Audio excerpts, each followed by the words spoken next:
Ainsi, Youssouf sera jeté dans un puits par ses propres frères. Le troisième élément, mes frères et sœurs, c'est que nous devons emprunter la voie de la vérité en toutes circonstances. Les invocations nous rapprochent d'Allah et nous aident à rester stables et optimistes. Le sermon de l'imam aujourd'hui est plein d'enseignements. Voilà ce que j'ai retenu en substance, c'est à partir de l'exemple du modèle du prophète Youssouf. Voilà, et l'imam a prôné la justice, et quelle que soit la situation dans laquelle vous vivez, la situation de bonheur ou de difficulté, voilà, il faut toujours travailler à prôner la justice. Le sermon de l'imam était très pertinent, ça nous interpelle à plusieurs niveaux. Ça veut dire que la foi doit nous guider en toutes choses. Allahu Akbar,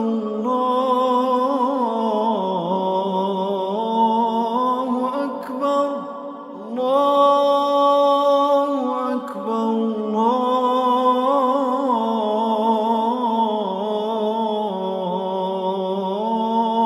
Allahu Akbar. Ashhadu an la ilaha illallah. أشهد أن لا إله إلا الله.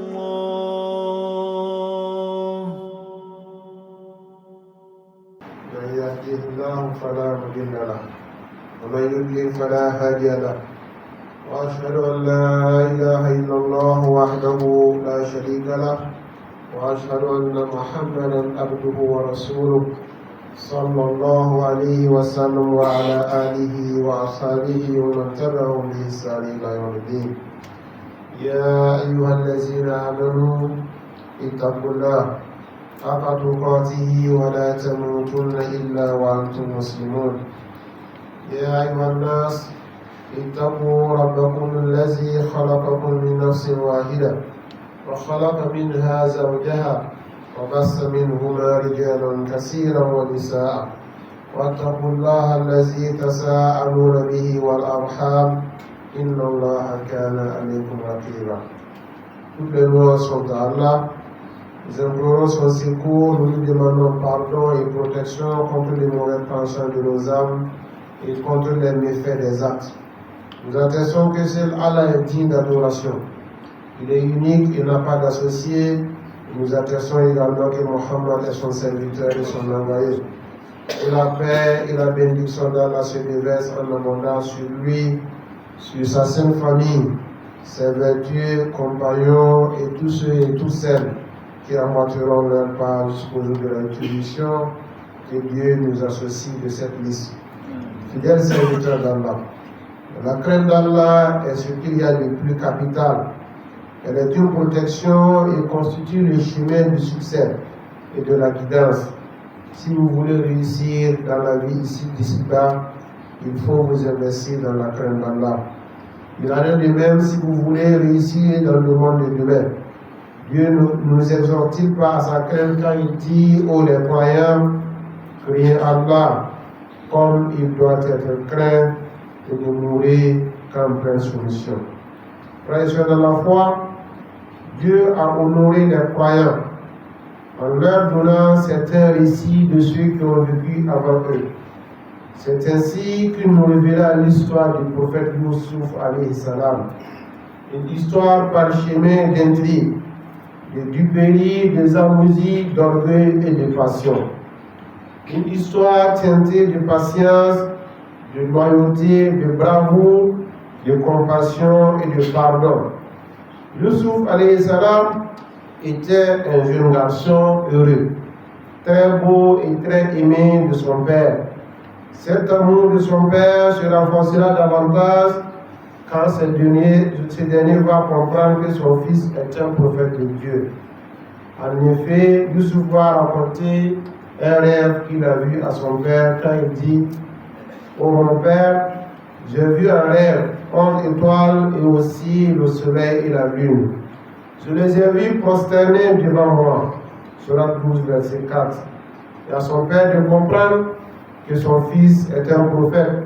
Ce sont des signes révélateurs d'un homme qui va porter la responsabilité du message et dit à ce dernier: ô mon fils, dit-il, ne parle de ta vision à tes frères, de craindre qu'ils nous disent un complot contre toi.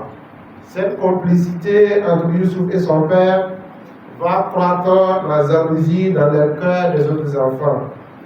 Et ils vont arriver à une conclusion quand ils disent, nous racontons toujours la sourate 12, en vérité, Youssouf et son frère Benjamin sont plus chers à notre père que nous le sommes.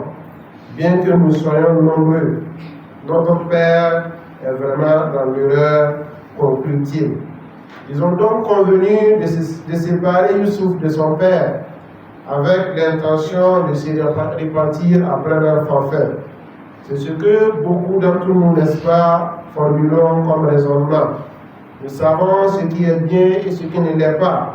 Nous choisissons souvent de poser des mauvaises actions en disant qu'on va se convertir après, comme si Dieu avait des ordres à recevoir de nous. Ainsi, Youssouf sera jeté dans un puits par ses propres frères. Il sera récupéré par la suite par des marchands et vendu à la famille d'Al-Aziz, celui qui était considéré à son temps comme le premier ministre d'Égypte. C'est dans la maison d'Al-Aziz que Youssouf va devenir un homme de Dieu et Dieu le dota de sagesse et de savoir. En effet, le verset 22 de la même sourate, la sourate 12 dit: et quand il eut atteint sa maturité, nous lui accordâmes sagesse et savoir. C'est ainsi que nous récompensons les bienfaisants. Youssouf était donc doté de sagesse et d'un bon sens du jugement, des qualités qui vont faire qu'il verra se confier plus de responsabilités dans la maison de son maître. Et quand on parle de Youssouf, alayhi salam, on voit immédiatement son extrême beauté. Cette qualité va lui causer des ennuis. En effet, la femme d'Al-Aziz sera tentée par cette belle homme. Or, celle qui l'avait reçue, nous dit le Coran, dans sa maison chercha à le séduire. Elle venu à les portes et dit: viens. Sourate 12, verset 23. Youssouf, alayhi salam, il va résister aux multiples tentatives de la femme d'Al-Aziz et il va finir en prison, car bien que conscient de son innocence, son maître trouvera la prison comme seule voie de résoudre dans ce conflit, ce différend qui existe et qui va salir l'honneur de sa famille à travers sa femme. En prison, Youssouf alayhi salam a trouvé des prisonniers, des co-détenus. Il n'a cessé d'enseigner à ces derniers l'unicité de Dieu. Il interprétait également leurs rêves. Il dit: certes, j'ai abandonné la religion d'un peuple. J'ai abandonné la religion d'un peuple qui ne croit ni en Dieu ni en l'au-delà. Et j'ai suivi la religion de mes ancêtres, Abraham, Isaac et Jacob. Jamais nous n'avons associé quoi que ce soit à Dieu. C'est là une grâce de Dieu sur nous et sur tout le monde. Mais la plupart des gens ne sont pas reconnaissants. J'ai suivi la religion de mes ancêtres, Abraham, Isaac et Jacob, et jamais nous n'avons associé quoi que ce soit à Dieu. Nous devons, n'est-ce pas, mes frères et sœurs, d'être fiers de suivre la religion de nos ancêtres, Jésus, Mohammed, Moussa, Jacob, Abraham, Isaac, Youssouf, ainsi de suite. Nous devons donc en être fiers et de ne pas avoir honte de le proclamer. C'est la religion de nos ancêtres qui est cette religion à l'islam. Le roi lui-même a fait un rêve que ses interprètes habituels n'ont pu décrypter. C'est ainsi que Youssouf va leur apporter l'interprétation et en même temps un plan de gestion de cette crise, puisque ça prévoyait une crise. Le rêve du roi annonçait une abondance de récoltes, puis une sécheresse, une grande famine. À Youssouf de leur conseiller de faire des stocks de sécurité pour pouvoir traverser la période difficile. Ce rêve a conduit à une réouverture du dossier de Youssouf alayhi salam, à la manifestation de la vérité, puisque la femme d'Al-Aziz va finir par avouer sa forfaiture, Youssouf sera libéré et se verra confier la gestion des dépôts. Confiez-moi la gestion des dépôts de ce territoire. Je suis certes un gardien avisé et interne, dit lui-même Youssouf alayhi salam. C'est la période de famine qu'avait prédit Youssouf alayhi salam, devenu gouverneur qui va faire venir ses frères à lui. Et ces derniers vont le supplier quand ils seront donc à leur deuxième tour. Ô gouverneur, le malheur nous a frappés, nous et notre famille, et la marchandise que nous apportons est sans grande valeur. Donne-nous une pleine mesure et sois charitable envers nous. C'est Dieu récompense ceux qui sont charitables. Youssouf alayhi salam va donc se dévoiler à ses frères. Je suis Youssouf et voici mon frère. C'est Dieu nous a favorisés et quiconque craint Dieu et demeure patient, très certainement Dieu ne laisse jamais perdre la récompense de ceux qui font le bien. Dieu ne laisse jamais perdre la récompense de ceux qui font le bien. Il leur invita à cesser toute crainte et pria Allah subhanahu wa ta'ala de leur pardonner. Point de récrimination contre vous aujourd'hui. Que Dieu vous pardonne, il est bien le miséricordieux et tout pardonneur. Il invita ses frères à revenir avec ses parents. Le temps des voyages, Youssouf était devenu le roi d'Égypte. Il accueillit sa famille avec les honneurs dus à son rang. Puis, il fit monter ses parents sur le trône et tous tombèrent prosternés devant lui. Il dit alors, ô mon père, voilà l'interprétation de mon rêve d'autrefois. Dieu l'a bel et bien réalisé. Il a été bon envers moi. Il m'a fait sortir de prison et il vous a fait venir du désert après que Satan eut sémé la discorde entre mes frères et moi. Certes, mon Seigneur est plein de douceur envers ceux qu'il veut. C'est lui l'omniscient, le sage. Nous avons, mes frères et sœurs, dans cette histoire de Youssouf, plein de leçons à tirer. Le premier élément que nous relevons, c'est que nous devons jamais oublier l'appel à l'islam, la dawa. Malgré les épreuves, malgré les conditions, même éprouvées, nous devions faire des efforts pour appeler les autres à l'islam. Appeler les autres à Allah subhanahu wa ta'ala, se conduire de façon convenable est déjà un appel à Dieu. Et Youssouf, même en étant en prison, n'a cessé d'appliquer ce modèle de dawa. Ils ont suivi la religion de mes ancêtres, Abraham, Isaac et Jacob, dit-il. Jamais nous n'avons associé quoi que ce soit à Dieu. Le deuxième élément, c'est que le fait d'être nanti, d'être bien positionné dans la société, n'est pas forcément une preuve de véracité. De même que les larmes et les manifestations de pitié ne sont pas des preuves de vérité. Il faut donc travailler à vérifier les faits et surtout éviter de contribuer à l'application de l'injustice, tenir à rechercher la vraie réalité des choses avant de dénoncer des jugements est une leçon à tirer de cette histoire de Youssouf alayhi salam. Il est donc nécessaire de vérifier toute nouvelle, toute information et toute parole avant de réagir. Le troisième élément, mes frères et sœurs, c'est que nous devons emprunter la voie de la vérité en toutes circonstances. Youssouf alayhi salam a préféré l'emprisonnement que de suivre les avances de la femme. Il dit, ô mon Seigneur, la prison m'est préférable à ce à quoi elle m'invite. De nos jours, plusieurs tentations venant des hommes comme des femmes existent et sont désormais très accessibles. C'est une épreuve que le musulman est amené à surmonter, renforcer sa foi et sa relation avec Allah subhanahu wa ta'ala et tout ce qu'il faut pour faire face à ces tentations. L'élément suivant, c'est d'éviter de se mettre en retrait quand c'est vous la personne qu'il faut à cette place.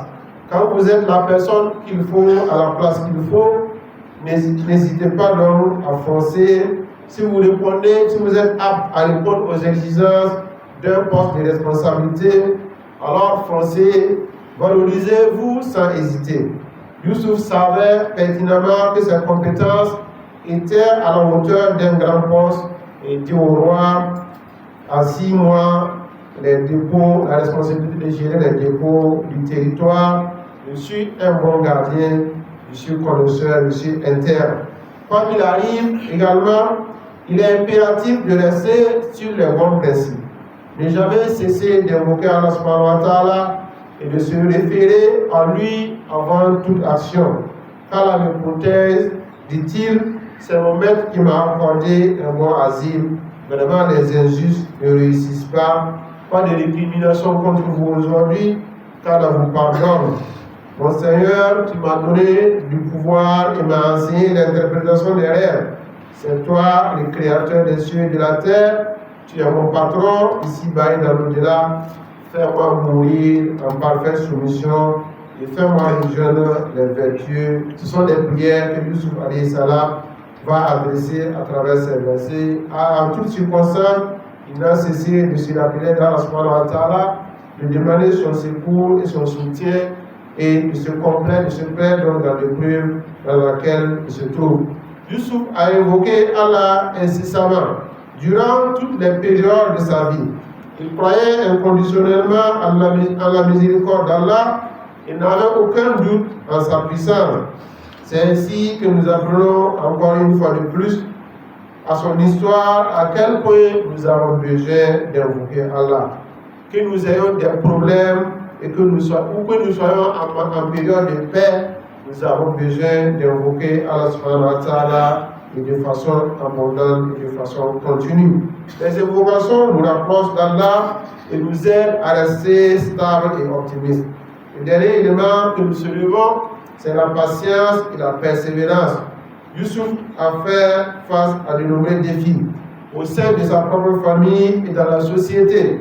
Il a maintenu sa patience et sa foi en Allah. Cette patience a finalement conduit à l'augmentation de son statut spirituel, son rapprochement à Allah subhanahu wa ta'ala, à l'élever aux yeux de la société et à faciliter la réconciliation entre lui et sa famille. C'est ainsi que s'est réalisé son destin dans les difficultés, dans les moments difficiles, face aux injustices des humains à travers les époques. C'est ainsi que Dieu a fait son plan à lui. Il a tracé son destin qu'il devait suivre. La patience, mes frères et sœurs, est donc une vertu essentielle dans nos relations avec nos proches, que ce soit face à la diversité familiale, aux épreuves personnelles et aux défis interpersonnels. La patience nous permet de maintenir notre calme, notre confiance en Allah et notre intégrité morale.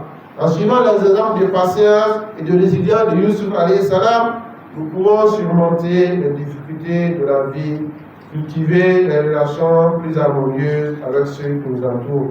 أقول قولي هذا أستغفر الله العظيم لي ولكم ولسائر المسلمين من كل ذنب فاستغفروه إنه هو الغفور الرحيم.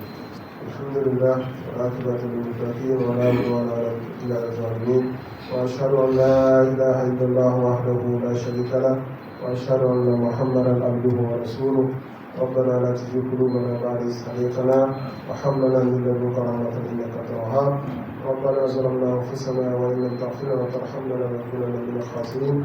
اللهم اهدنا فيمن هديت وعافنا فيمن عافيت وتولنا فيمن توليت وبارك لنا فيما أعطيت وقنا واصرف عنا شر ما قضيت فإنك تقضي ولا يقضى عليك إنه لا يذل من واليت ولا يعز من عليك تباركت ربنا وتعاليت. اللهم لك الحمد أنت السماوات والأرض ولك الحمد أنت قيم السماوات والأرض ولك الحمد أنت الحق وبك الحق وقولك الحق. اللهم ربنا ظلمنا أنفسنا وإن لم تغفر لنا وترحمنا لنكونن من الخاسرين.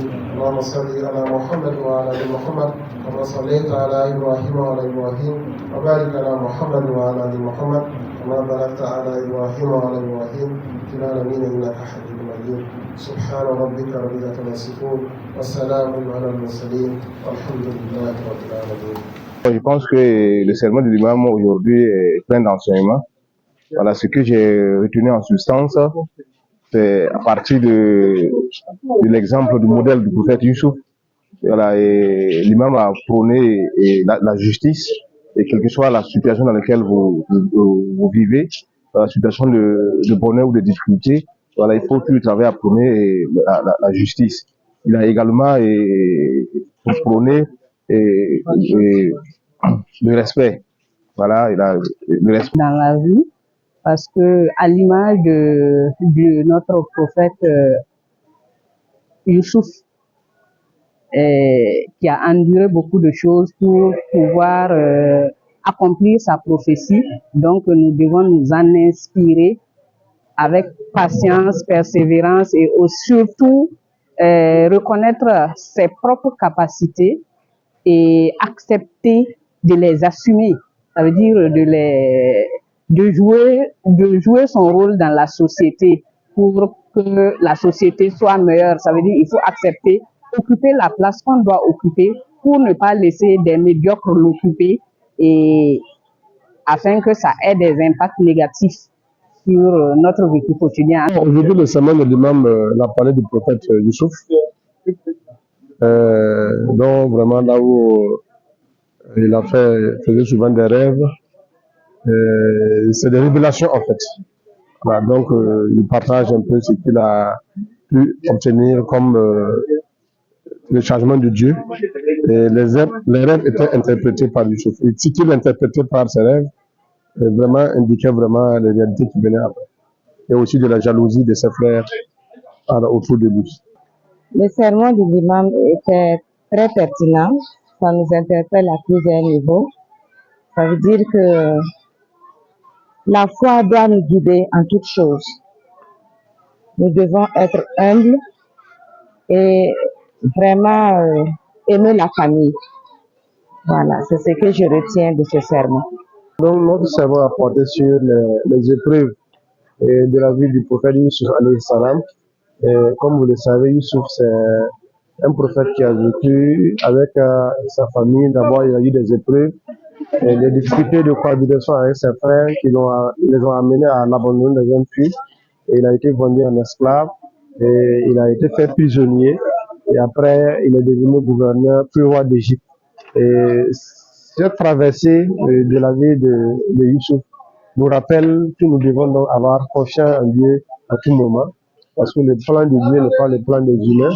Les difficultés d'aujourd'hui nous forcent pour notre bien-être de demain, et nous devons avoir foi en Dieu, être patient, persévérant et à tout point de vue. Nous devons également avoir à travers cette épreuve le sens du pardon, le sens élevé du pardon. Parce que Youssouf alayhi salam, il s'est retrouvé dans une situation où il pouvait se venger de ses propres frères. Il ne l'a pas fait. Il a d'ailleurs prié à Allah subhanahu wa ta'ala de les pardonner. Et c'est ce sens de pardon également que nous devons trouver à travers l'histoire de Youssouf. Nous devons aussi travailler à travers cette histoire de Youssouf, trouver la force de l'invocation. Voilà, prier à Allah subhanahu wa ta'ala à tout moment, en tout instant, pour qu'il nous assiste dans tout ce que nous faisons. Nous traversons des difficultés, nous traversons des moments très difficiles, que ce soit pour nous-mêmes et notre pays. Et nous devons avoir donc foi en Dieu, nous devons avoir de l'espoir, être optimistes quant au meilleur devenir que nous allons avoir bientôt, que notre pays va avoir bientôt. Donc c'est cela que nous devons donc retrouver dans l'histoire de Youssouf, qui est un prophète qui, à travers son exemple, nous permet de vivre l'épreuve avec douceur, avec détermination et avec espoir. Allahu Akbar,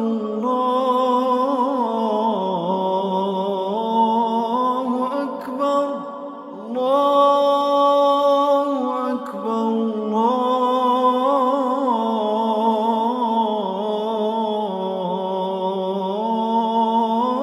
Allahu Akbar.